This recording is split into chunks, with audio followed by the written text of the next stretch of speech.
Ассалаумағалейкум оқырмандар, каналыма қош келдіңіздер. Бүгін осындай дәмді әрі өте пайдалы, оңай жасалатын салаттың жасалу жолымен бөлісем. Менің каналыма алдымен тіркеліп лайк басыңыздар, видеоны көрмей жатып лайк басыңыздар. Көбіңіз лайк баспайды екенсіздер. Және де колокольчикті басуды ұмытпаңыздар. Бізге керекті құрам қызылшаны суға пісіріп аламыз, тұзды суға. Одан кейін барлығын осылай дайындап аламыз.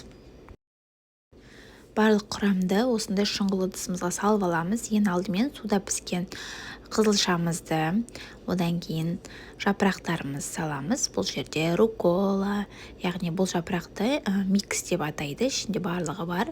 Одан кейін жуамыз саламыз, жасыл жуамен күлгін түсті жуамыз салып аламыз. Одан кейін дәміне қарай тұз, бұрыш, одан кейін соус дайындаймыз. Бұл жерде оливковое масло мен чеснокты қосып салдым. Содан кейін жақсылап араластырып аламыз. Қолмен араластырсаңыз болады, қасықпен де араластырсаңыздар болады. Одан кейін осындай әдемі ыдысымызға салып аламыз.